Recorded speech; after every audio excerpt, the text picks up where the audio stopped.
The orange light is still there.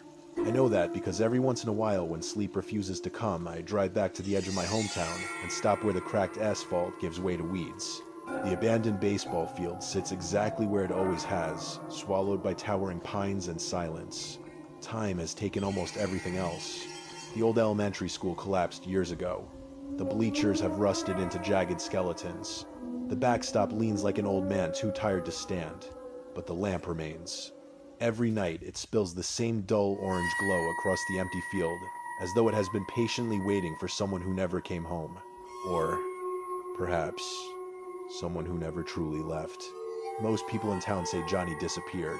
The newspapers called it a missing persons case. The police called it an unfortunate mystery. His mother spent years believing he had run away, clinging to that fragile hope because the alternative was too cruel to accept. She passed away, still expecting him to walk through her front door one ordinary afternoon with an apologetic smile. I never believed that story. Not for a single day. Because on the night Johnny vanished, I wasn't far away. And years later, I saw the man who smiled while my best friend disappeared. Some memories fade with age, faces blur, conversations dissolve into fragments. Entire years become impossible to separate from one another. But fear is different. Fear preserves every detail. It remembers the smell of damp earth after summer rain. It remembers the sound of insects falling silent all at once. It remembers the feeling of being watched long before your eyes find somewhere to look. I remember all of it, especially the light. If you've never grown up in a dying town, it's difficult to explain what it feels like. Ours barely existed on most maps. The factories had closed before we were born. The grocery store shut its doors every Sunday because there weren't enough customers to justify opening. Everyone knew everyone else's business, yet somehow nobody knew how miserable their neighbors truly were. Adults dreamed about leaving. Teenagers dreamed even harder. Most never escaped. For us, freedom existed at the end of an overgrown trail behind an abandoned elementary school. Beyond the cracked playground and the graffiti-covered brick walls was an old baseball field hidden inside the woods. Nobody maintained it anymore. Nature had already begun reclaiming the fences, and weeds pushed stubbornly through the dugouts. The town had forgotten the place years before we discovered it. We hadn't. That forgotten field became our kingdom. Every summer evening, just before sunset, the five of us would drift there from different corners of town. Sometimes we brought cheap burgers from the gas station. Sometimes it was a battered guitar with only 5 strings. Other nights we simply carried stories, laughter, and enough reckless confidence to believe the world couldn't hurt us. Those evenings felt endless. The air smelled of cut grass and pine sap. Fireflies floated lazily through the trees, while crickets performed their nightly symphony. We'd sit high on the rusted bleachers, passing around sodas, sharing impossible dreams about cities we'd never seen and lives we couldn't yet imagine. Johnny always talked the most. He wanted oceans. He wanted mountains. He wanted streets where nobody knew his name. I swear he'd laugh, leaning back beneath the orange light. One day I'll disappear from this dump. We always laughed with him. Ryan would throw popcorn at his head. Tim would call him dramatic. Alex would insist Johnny wouldn't survive a week without his mother's cooking. Johnny would grin, shake his head, and point at all of us. "Fine," he'd say. "I'll leave. But I'll come back for you idiots." At 16, promises like that feel immortal. We believed nothing could ever separate us. Looking back now, I realize something none of us noticed then. Every single photograph we took at that baseball field looked darker than it should have. And if you looked closely, there always seemed to be far more shadows than there were people. There was one evening I remember more clearly than the rest. It had rained all afternoon, one of those soft, miserable rains that made the whole town smell of wet brick, petrol, and old leaves. By sunset, the clouds had broken apart, leaving behind a pale strip of gold above the treetops. The streets steamed gently under the last light, and every window in town looked tired, as though the houses themselves had given up pretending anyone inside them was happy. I was the first to reach the field that night. The path behind the school was slick with mud. Branches scratched at my jacket as I pushed through, and water dripped from the pines in slow, cold drops. Then the trees opened, and there it was, our forgotten little kingdom waiting in the dusk. The baseball field looked different after rain. The grass shone silver. The bases were half buried in puddles. The old bleachers glistened like bones pulled from the earth. Above them, the orange lamp buzzed faintly, fighting against the deepening blue of evening. Its light fell in a lonely circle, warm but weak, like a candle left burning in a church after everyone had gone home. Johnny arrived 10 minutes later, soaked at the shoulders, grinning like he'd just escaped from prison. "Thought you'd be here," he said. "You say that like it's a good thing." He laughed and climbed onto the bleachers beside me. For a while, we didn't speak. We just listened to the rainwater dripping from the trees and the distant hum of cars beyond the school. That was the strange thing about our town. Even when it was quiet, you could still hear people trying to leave. Johnny pulled a cigarette from a crushed packet and held it between his fingers without lighting it. "My mom was screaming again," he said at last. I looked at him, but he kept his eyes on the field. "About what?" He gave a tired little smile. "Does it matter?" I didn't answer because we both knew it didn't. In houses like his, anger never needed a reason. It only needed someone smaller to fall on. After a moment, he said, "Sometimes I think this place is cursed. The field, the town." His voice had changed. It wasn't dramatic anymore. It was quiet, almost embarrassed. People are born here, and they spend their whole lives talking about leaving. Then one day they wake up, old, bitter, and still here. Like the place gets its hands around your ankles and just waits. The words unsettled me more than I wanted to admit. I looked toward the woods, where the trees stood black and crowded beyond the reach of the lamp. Johnny finally lit the cigarette. The flame flashed briefly across his face, and for that instant he looked older than 16, not grown up. Just tired in a way no kid should be. "I'm getting out," he said. "One day. I mean it." "I know." "No, I really mean it." He turned to me then. "But I won't just vanish. Not like that. If I ever leave, I'll tell you first." I smiled because I thought he was being sentimental. "Promise." Johnny held out his hand. "Promise." We shook on it, beneath that dying orange light, two stupid boys making vows to the darkness as if the darkness cared. By the time the others arrived, the mood changed. Tim came stumbling through the trees with a bag of crisps under his arm. Ryan followed, complaining about mud on his shoes. Alex had somehow brought a small radio, and after a few hits to its side, it began coughing out an old song none of us knew, but all of us pretended to. Soon we were laughing again. That was how it always happened. Someone bled a little truth into the night, and then the group covered it with noise. We threw crisps at one another. We shouted bad lyrics into the trees.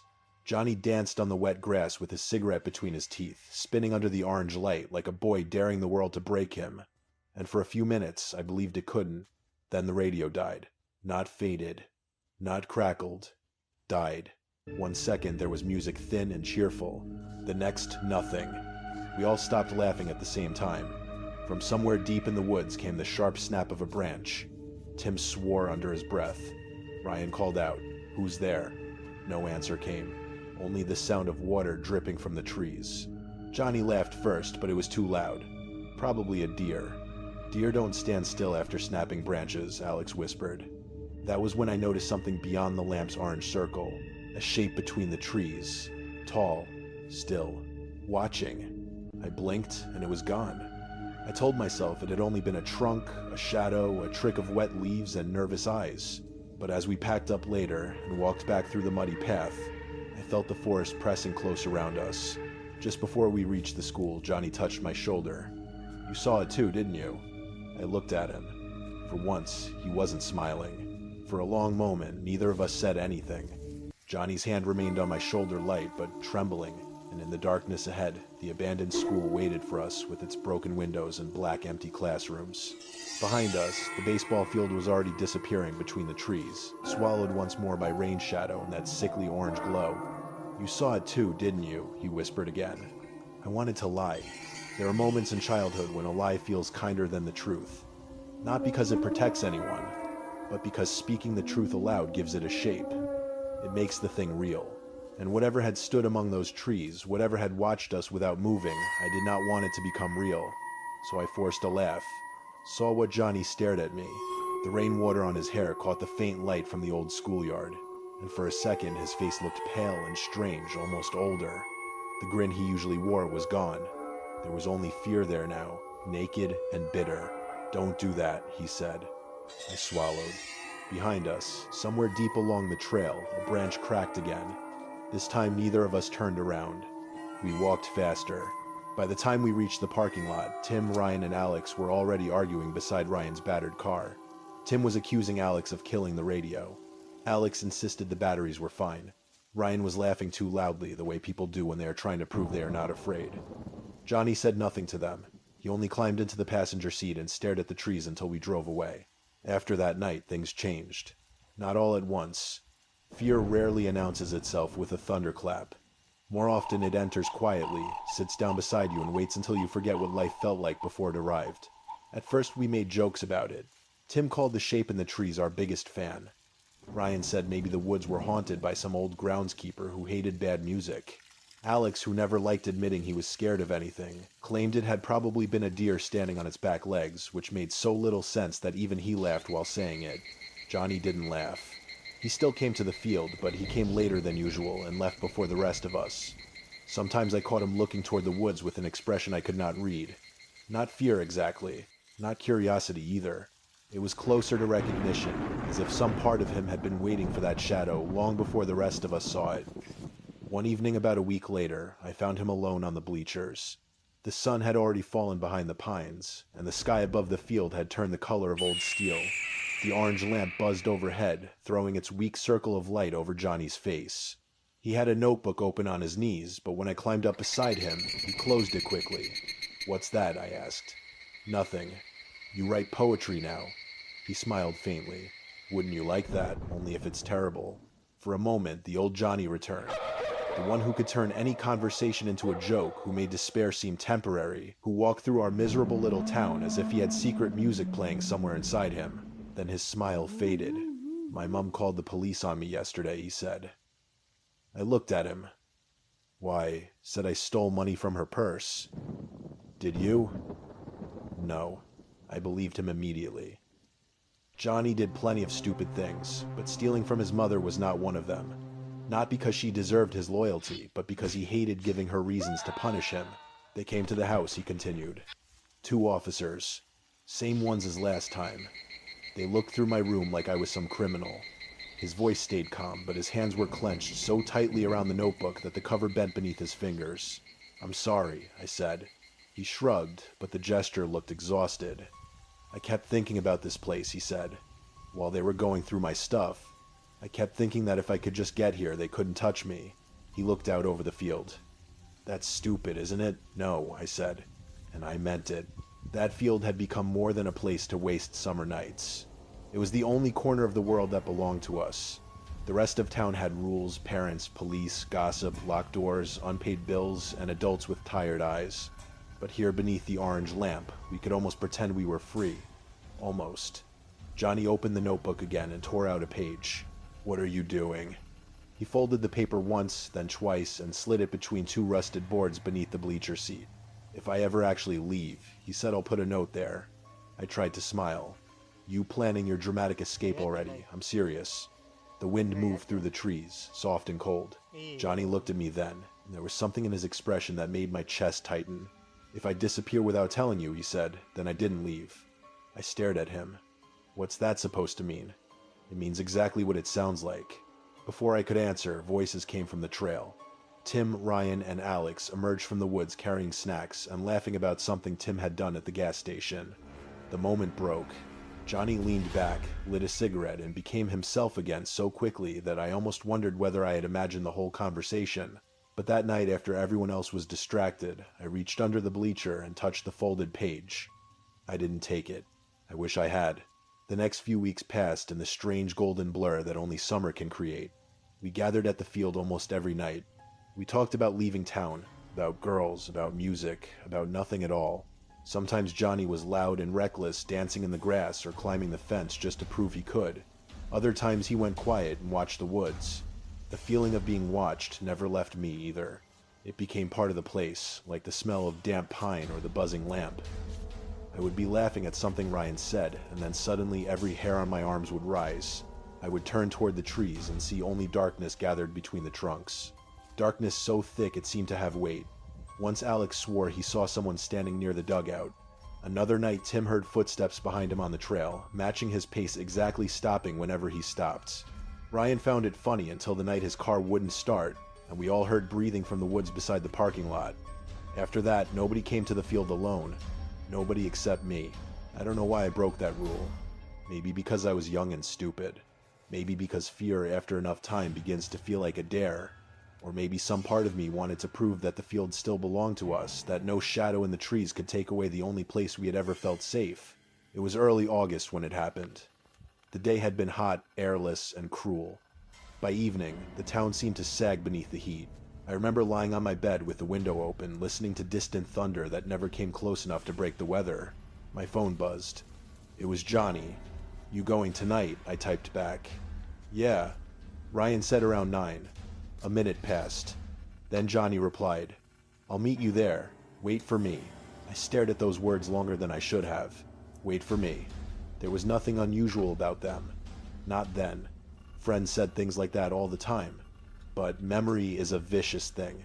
It takes ordinary words and sharpens them until they can cut you years later. I reached the school a little before 9. Ryan's car wasn't there. Neither was Tim's bike or Alex's old blue pickup. The parking lot was empty except for my own car and a few puddles of orange streetlight trembling in the cracked asphalt. I should have waited there. Instead, I took the trail. The woods were suffocating that night. No wind, no moon.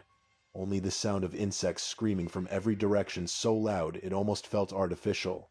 I used the light from my phone to find my way, stepping over roots and ducking beneath branches. Twice, I thought I heard movement somewhere to my left. Twice, I told myself it was nothing. When I reached the field, the orange lamp was already on. It buzzed above the bleachers, like a dying insect. I climbed to our usual spot and sat down. 10 minutes passed, then 20. I texted Johnny, "Where are you?" No answer. I texted Ryan, "You guys coming?" He replied almost immediately. "Can't. Dad's being a psycho. Maybe later." Alex never answered. Tim wrote, "Not tonight. Cops came by again." Long story. That left Johnny. I called him once. It rang until voicemail.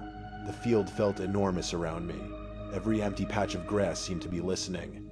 The woods beyond the lamp had become a wall of blackness, and for the first time in my life, the orange light did not feel comforting. It felt like a spotlight, as if I had been placed there for someone to see. 30 more minutes passed. Then my phone buzzed. A message from Johnny. No words. Just a photo. At first, I could not understand what I was looking at. The image was dark and blurred, streaked with motion. I turned up the brightness with shaking fingers. It was the bleachers. Our bleachers, taken from the edge of the woods. And in the center of the picture beneath the orange lamp was me, sitting alone. I stood so fast my phone nearly slipped from my hand. "Johnny," I called. My voice sounded small, pathetic. The insects went silent. All of them. The whole forest seemed to hold its breath. Then from somewhere beyond the third base line, a laugh drifted out of the trees. It was soft, male, almost delighted. I ran. I don't remember deciding to run. One moment I was standing beneath that awful light, and the next I was tearing through the trail branches, whipping my face, mud sliding beneath my shoes, my breath burning holes through my chest. Behind me, I heard footsteps. Not close. Not far. Keeping pace. Every time I stumbled, they slowed. Every time I ran faster, they followed. When the abandoned school finally appeared through the trees, I nearly sobbed with relief. I burst into the parking lot, fumbled my keys, and threw myself into the car. The engine caught on the second try. As I reversed, my headlights swept across the tree line. For 1 second I saw him. A tall man standing at the mouth of the trail. Perfectly still, his head tilted slightly to one side. And though the distance should have hidden his face, I knew he was smiling. I drove home with the doors locked and the radio off. Johnny never answered another call. By morning, his mother was standing in our kitchen, her hair uncombed, her eyes swollen from crying. My mom stood beside her, pale and frightened. When I entered, both of them turned to me. Johnny's mother spoke first. Her voice was barely human. "Did you see my son last night?" And in that moment, before the police, before the search parties, before the posters and prayers and all the years of silence that followed, I already knew the answer. I had gone to the field alone, but something else had been waiting there too. And Johnny had never made it home. The first thing the police asked me was whether Johnny had enemies. I remember sitting at our kitchen table with a glass of water untouched in front of me, watching 2 officers write notes as if words on paper could bring him back. One was older, broad-shouldered with gray in his mustache. The other was young enough to still look uncomfortable in a uniform. Johnny's mother sat across from me. She had stopped crying by then, which somehow made it worse. Her face was hollow, her hands folded tightly together, her eyes fixed on mine with a kind of desperate hunger, as if the answer to everything might be hidden somewhere behind my teeth. "Did he say where he was going?" the older officer asked. "The field," I said. "The old baseball field." I nodded. "You were supposed to meet him there." "Yes." "But he never arrived." My throat closed. That was the lie I let them write down. He never arrived. It was easier than saying I had received a photograph from his phone taken from the woods while I sat alone beneath that orange lamp. Easier than telling them about the laugh, the footsteps, the man at the mouth of the trail. Easier than explaining that something had been waiting for us all summer, patient as a spider.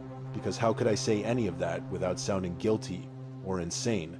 The younger officer asked to see my phone. I gave it to him with shaking hands. The message was gone. Not deleted, not hidden, gone. There was no photo, no missed call, no final proof that Johnny had been near the field at all. Only my own texts asking where he was unanswered and stupid glowing on the screen like tiny accusations. The officer handed it back.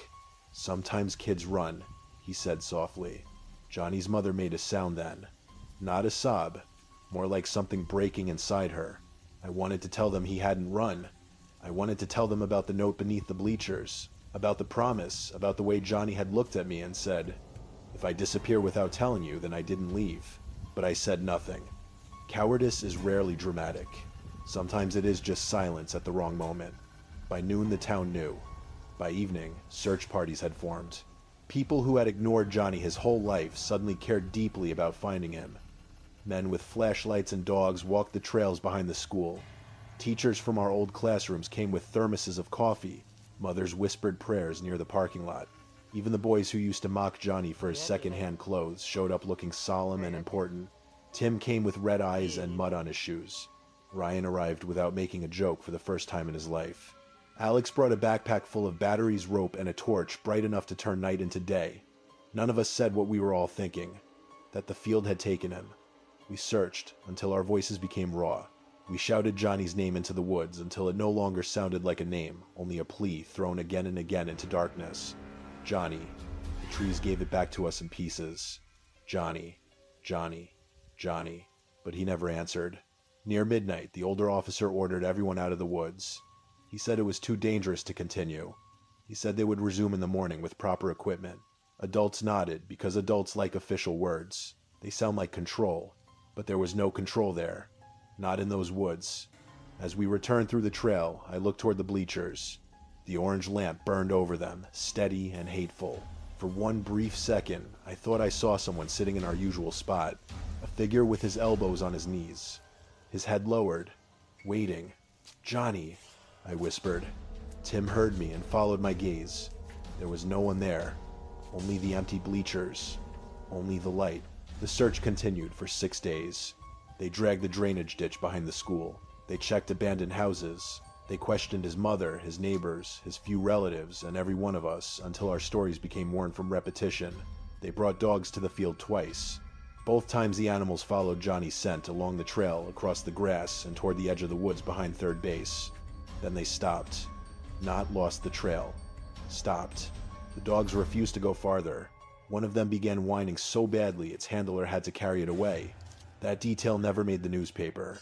The official story became simple. Troubled teenage boy vanishes, likely ran away.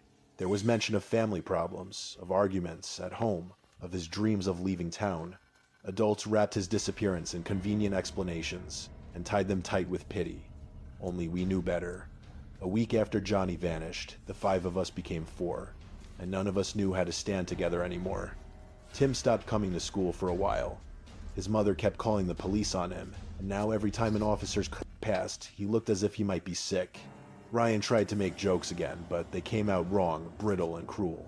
One afternoon, he shouted at Alex for no reason and punched a locker until his knuckles split. Alex became obsessed with facts, timelines, routes, phone records, weather reports.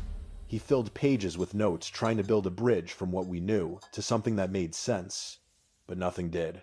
As for me, I barely slept. Every time I closed my eyes, I saw the photo that no longer existed. Me beneath the lamp. Alone. Watched. A month passed before I returned to the field. I did not tell the others. Some grief demands witnesses. Mine wanted secrecy. It was late afternoon when I parked behind the school. The sky hung low and colorless, pressing down on the rooftops. Autumn had begun to creep into the leaves, turning their edges brown. The air smelled of wet bark and distant smoke. I walked the trail slowly. Every branch seemed familiar. Every bend in the path carried a memory. Johnny laughing ahead of me. Johnny walking beside me with his hands in his pockets. Johnny saying I won't just vanish. When the field appeared, I almost turned back. The grass had grown higher. Rain had filled the dugouts with black water. The bleachers looked smaller than I remembered, as if the place had shrunk without us there to love it. Then I saw them. 4 people sat on the bleachers. For one impossible heartbeat, my mind turned them into my friends. Tim, Ryan, Alex, Johnny. But they were not my friends. 3 of them sat motionless, their backs straight, their hands resting on their knees. They wore dark clothes, too formal for the place, too clean for the mud beneath them. Their faces were turned toward the field. The 4th stood in front of them. He was dancing. Not wildly, not like someone having fun. He moved in, small skipping circles beneath the orange lamp, his arms loose at his sides, his head tilted back slightly, as if listening to music no one else could hear. I froze at the edge of the trees. The dancer turned. Even from that distance, I saw his smile. It was the same man from the trail. Tall, thin, pale in the orange light. And worse than that, terribly, impossibly worse, he looked familiar. Not like someone I knew. Like someone I had seen in a dream years before, and forgotten until that moment. My breath caught in my chest. The 3 seated figures did not move. The dancer raised one hand. A greeting. A welcome. A dare. I stepped back and a twig snapped beneath my shoe. His smile widened. I ran before he could take a single step. At the parking lot, I nearly dropped my keys. My fingers were numb, useless. I got into the car, locked the doors, and started the engine. That was when I saw the other car. It was parked in the far corner behind the school, half hidden beneath low branches. The body was streaked with mud. One rear light was cracked. Something about it pulled at my memory with cold fingers. Johnny had driven an old silver car his uncle gave him. This one was dark blue, but the shape was the same. The same dent near the back wheel, the same missing hubcap. I stared at it for too long. Then its headlights came on.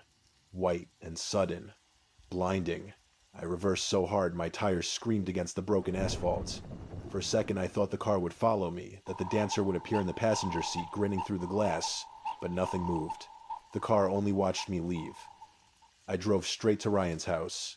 By midnight, Tim and Alex were there too, sitting in Ryan's garage beneath a flickering fluorescent tube, listening, as I told them everything I should have told the police from the beginning. The photo, the laugh, the footsteps, the man at the trail, the people on the bleachers, the car. When I finished, nobody spoke. Ryan looked angry, but his anger had nowhere to go. Alex was pale. Tim kept rubbing his hands together as if trying to wash something from them. Finally, Alex said, "We need proof." "No," Tim said immediately. "We need proof," Alex repeated. Because if that was Johnny's car, it wasn't Ryan, snapped. "You don't know that. It was painted."